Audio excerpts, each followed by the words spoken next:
Hi there, this is General Exo from Pro Tutorials, and in this video I'm going to talk about the 5 biggest mistakes that you should avoid.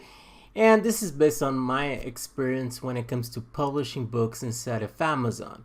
So either if you are someone who is publishing books inside of Amazon and you're not having much success with your books, then this tip certainly will help you a lot.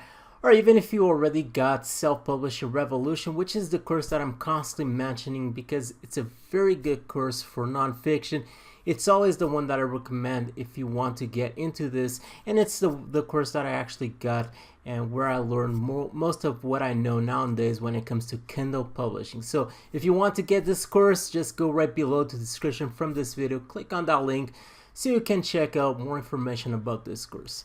Anyway, today I'm going to talk about the 5 biggest mistakes that you should avoid when it comes to publishing books inside of Amazon. This is based on my experience because at the moment I want to reach $10,000 when it comes to my Kindle publishing business. I still haven't got there, but that is my main goal this year.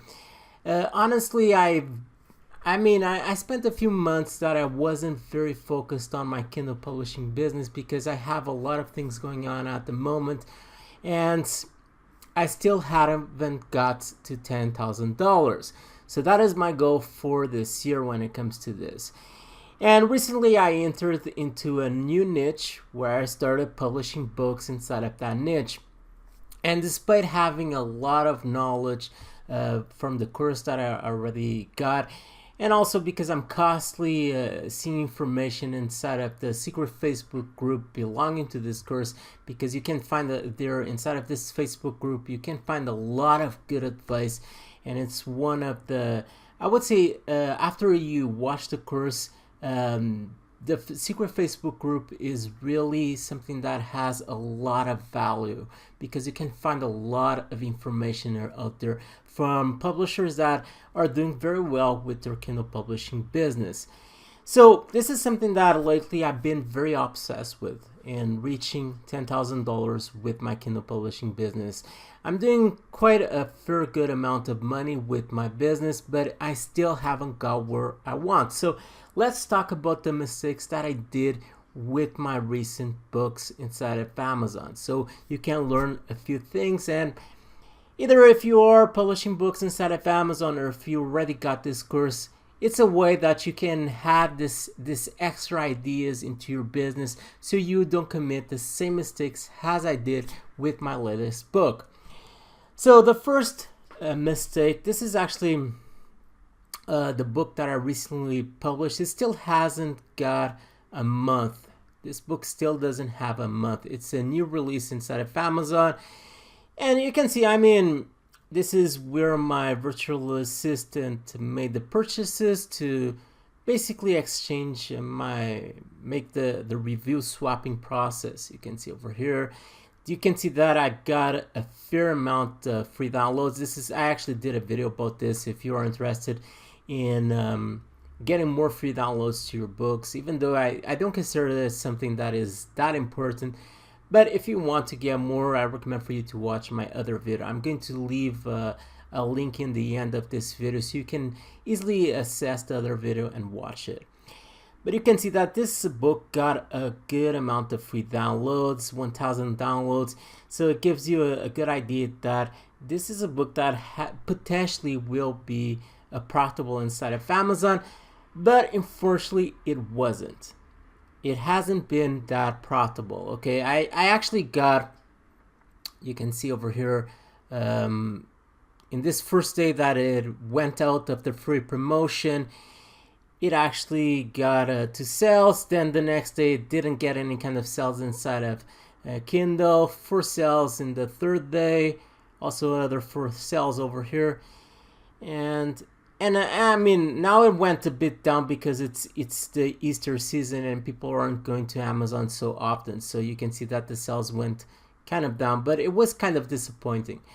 And you can see that people are actually reading this book. You can see by the number of pages that this book has, you can see that people are actually reading this book. This is a short book with only 72 pages. It's a 12,000 word book. So you can see that people are actually reading this book by the number of pages over here. So you can see that people are interested in this book. The content is good. But the book is not being that successful. Now, the reason why this happened was, the first thing is, I actually went for a keyword that is quite competitive. Okay, I went for a keyword that has, you can see that in this case, this is fitness. It's a very, very competitive keyword inside of Amazon. And you can see that fitness has 20,000 results.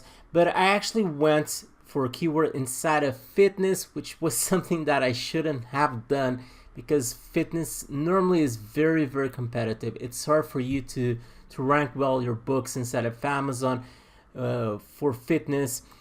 So I went for a keyword, I can't mention the keyword of course, but I went for a keyword that has, for this, in this case, for this book, that has 1,000 results. And I thought that, well, with 1,000 results, probably wasn't that hard for me to compete for the books that were ranking the front page of results. Because if you want your book to sell well inside of Amazon, you need to be able to rank your book in the front page of results, especially on the first 5 positions that appear over here. Because normally what people do is they search for a keyword inside of Amazon, and if your book appears in this listing, especially on the first 5 results, they purchase your book mostly based on the cover, the rating that it has, and also I must mention that also the topic of your book is something that is quite important, because I've noticed over the process of publishing books that seem to be more specific inside of that keyword, that focuses mostly on one aspect and not something that is way too generalized, seem to work far better when it comes to selling better inside of Amazon. So you always want to try to make books that are more specific, instead of trying to do a book where you go and generalize the content inside for that particular topic that you're doing inside of that book. So you always want to try to do that, because also at the same time you want to cut your costs initially, because you still aren't very experienced when it comes to publishing books inside of Amazon. So you want to create short books, and those books are better when you focus on more specific topics, because you also don't have much words to go for a book that has like 2,000 or 200 or 300 pages. It's normally a short book, so it's better for you to go for something that is more specific. So the first mistake was I went for something that was way too competitive. Okay, and this is fitness. Let's see that you find, and I must say that keywords is one of the things that is the most important thing when it comes to your Kindle publishing business, is where you are going to waste most of your time. And sometimes when you are starting out, you probably will take you a week, 2 weeks, 3 weeks, depending on your experience and your skill and so on, in finding keywords for your books. It's something that is very, very time consuming. But once you have the right keywords, then basically the whole process is quite simple, because you are going to outsource your book, the content of your book.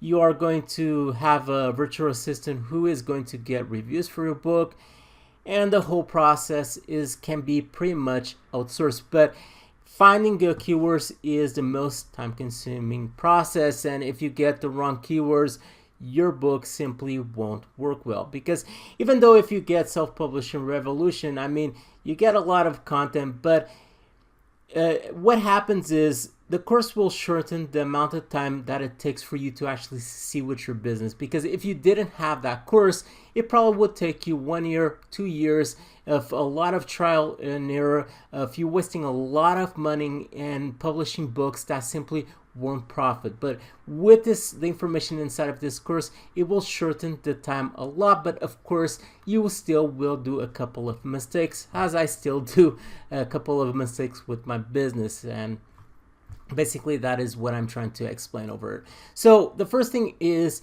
seeing and assessing the competition that you have. You want to find a listing, Okay, you want to go after keywords that have less results than 12,000, in this case 20,000 results. This is way too much. And you want to see your competition. What you want to see in your listing is other people who are publishers, okay? And normally you can see that by the number of reviews those books have, sometimes by the covers, because sometimes publishers don't do a great job with their cover. That is something that you want to avoid in your case. So you can see that by the cover, the number of reviews, and also the number of pages that book has. So if you see a book with 50 reviews, 60 reviews, it may be from a publisher. So if you go to a listing and you see books just like this one with a lot of reviews, these ones are sponsored, that's why they are actually appearing over here. So don't pay attention to these ones. You want to see the books that are actually organically ranking inside of a particular listing. So if you see books with a lot of reviews, it's going to be very, very hard for you to compete against those books. Despite the cover that you have, despite the content that you have inside of your book, it's very hard for you to go against authors, because these are authors that have, let's say, a website, they have a fan page with a lot of followers, so they can easily get organic reviews for their books, and you can't simply compete with these books. It's very, very hard for you to compete with these books. So the first thing is analyzing your competition, and you want to see if you can find a listing of books where you have other publishers that are doing fairly well. And then you want to see what you can do better than them. Can you do a better cover than them? Can you get can you make a book with a content that has a different approach than them and make it a bit different? Can you have a better title? Can you have a better description? You want to assess your competition. This was one of the things I did wrong with this book. I saw a listing with it didn't have many results, but I kind of rushed the process, okay? And the books that are ranking in the front page have way too much reviews. It's really hard for me to compete with them, and that for that reason, my book didn't rank for the main keyword.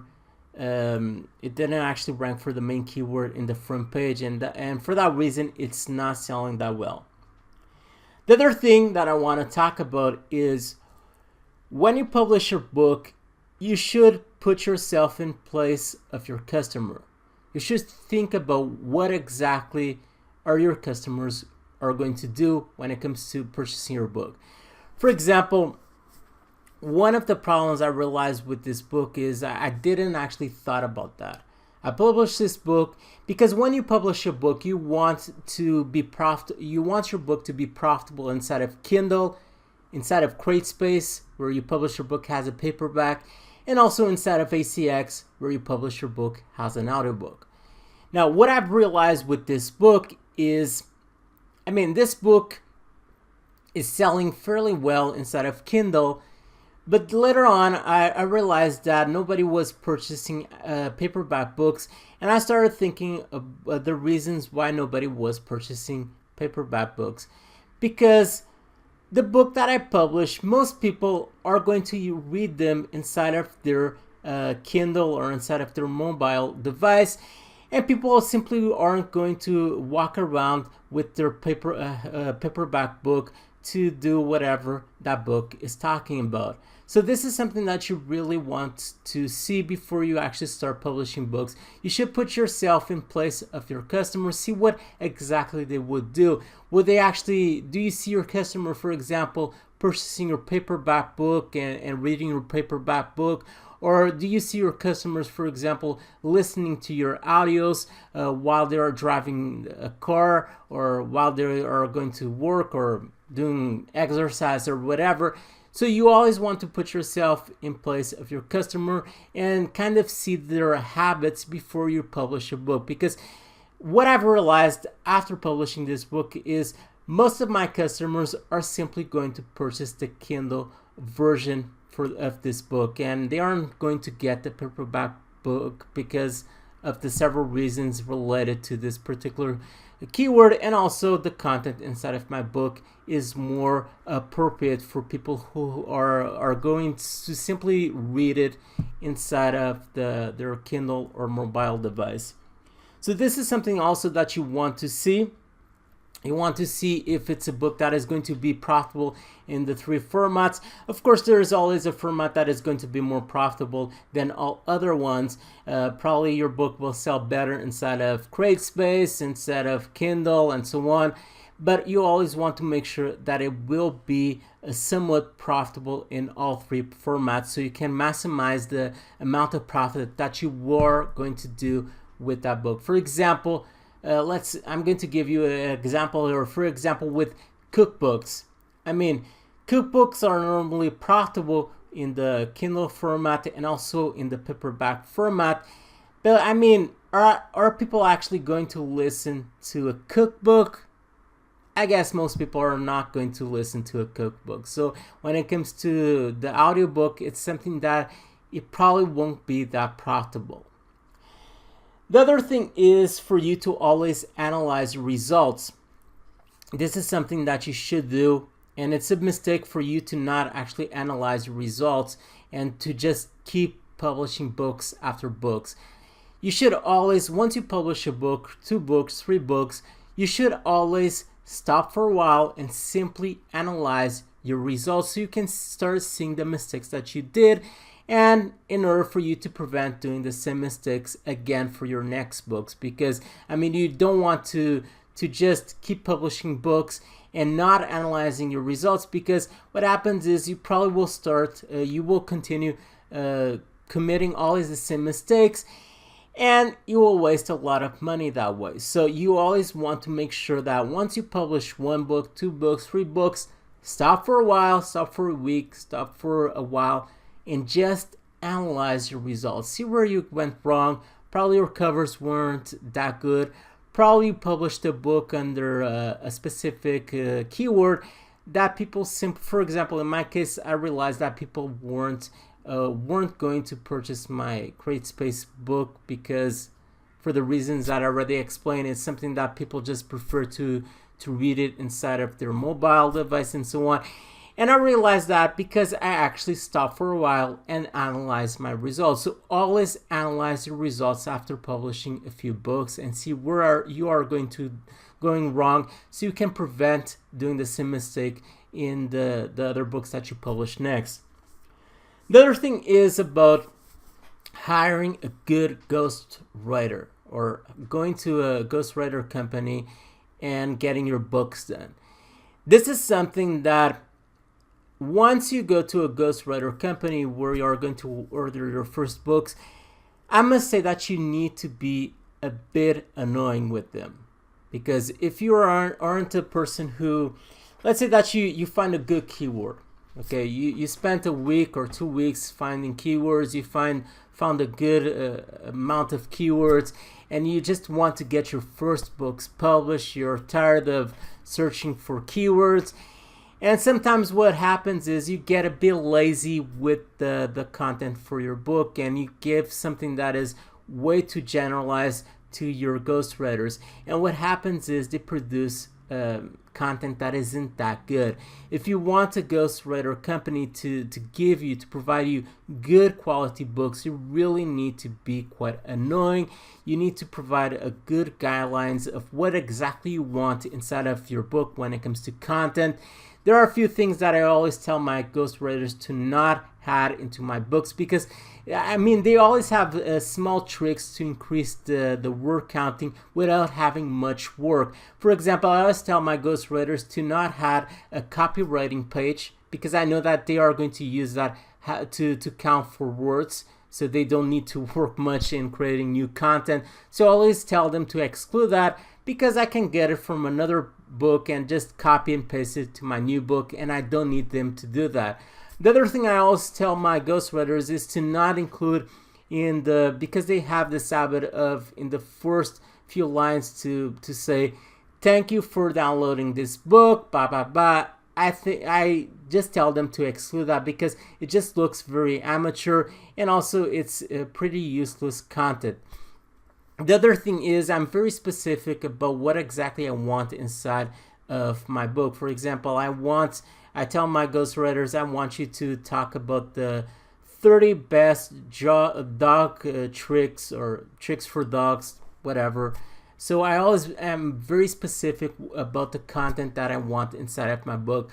And you need to be very strict when it comes to that. Of course, you can give some space for your ghostwriters to be creative with the content of your book, but always be very specific about what you want, because if you are lazy when it comes to that, what happens is your ghostwriters also will get lazy and they provide you a book that simply isn't that good. The other thing and the last thing I want to talk about is getting a good virtual assistant, because basically when it comes to building your Kindle publishing business, this is something, it's kind of a teamwork, okay? Your job as a publisher, your main job as a publisher is to find good and profitable keywords. That's your main job. But also at the same time, you need to have a good ghostwriter company for you, or a good ghostwriter writing content for your books. And that is something that is very important, but also when it comes to getting reviews for books, because I already mentioned this is something that I do with review swapping, you need to have a good virtual assistant doing this process. And the virtual assistant that I have nowadays is a very good virtual assistant, but this is something that didn't happen before. So what happened before was I would get a virtual assistant, and often what happened was I would tell them to get 50 reviews for my books, and those reviews were constantly being deleted because my virtual assistants simply weren't doing quality work when it came to my reviews. Now, the way for you to get a good virtual assistant, one thing is, if you join the Self-Publishing Revolution course, what I recommend for you to do is for you to go to the secret Facebook group, and you can go, once you go there, you can go to the search box and write virtual assistant.